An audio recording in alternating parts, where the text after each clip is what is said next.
what I wanted to get into tonight was what I touched on with Mike there about what we've been talking about for months, and the fact that this door to fascism is open wide. And as we watch what's going on here, as I watch the people who are celebrating Trump's, I don't want to say victory, Trump's ascension to president-elect. He's still not the president. The only people I see celebrating it is the alt-right in this country, the neo-Nazis, the Klan types, the racists. I don't see just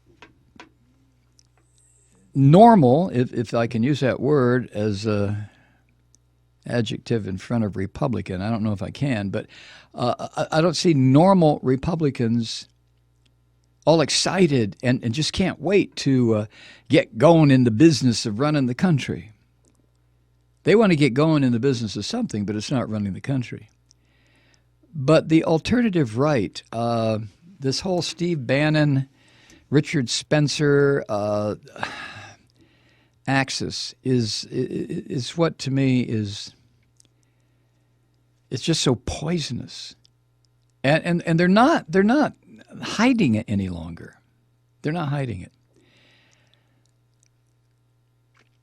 It's a complete reaction. You know, Limbaugh was talking about this stuff 30 years ago. I don't want to give him any credit for anything except the destruction of the country, but he was pointing out that identity politics, which is what the Democratic Party slid into, is a loser. I realize Hillary Clinton got 1 million more votes and yada, yada, yada. But if you take a look around the country at the number of state legislatures that are controlled by Republicans, the number of governorships controlled by Republicans, and now 2 of the 3 branches of government, and soon the 3rd, controlled by Republicans. And I think there's a very simple reason for that. It's a sickening reason. To me, it's a filthy reason. But they are not concerned about identity politics. The wink, wink, nudge, nudge, dog whistle, all this bullshit, all these phrases that we hear all the time have to do with the fact that the alt-right in this country is directed strictly to whites. The demographic truth is, and we've talked about this, that I think by the year 2050, the white race in this country will be what they call a majority minority.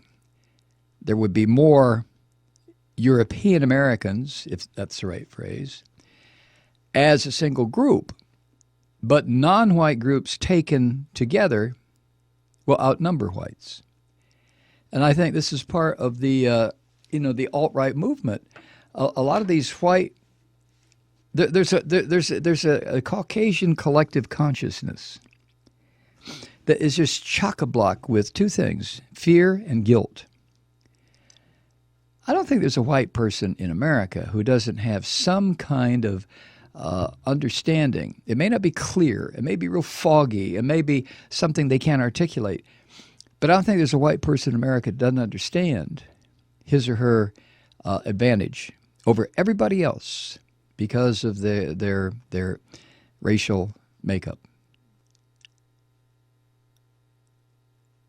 I can't imagine a Caucasian not understanding that.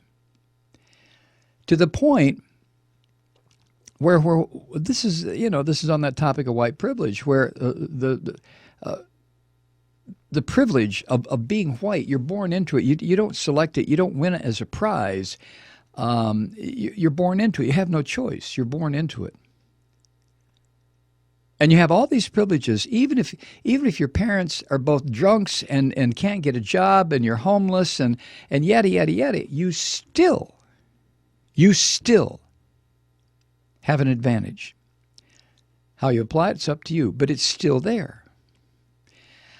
And it manifests constantly And if you're white and you're not aware of it, then you better wake up.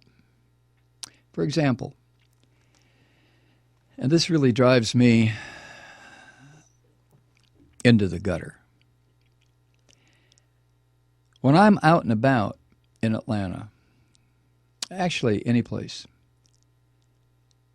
I'm out and about in Atlanta. I'm going to Best Buy, or I'm going to a grocery store, or whatever, going to a theater. I don't care where I'm going.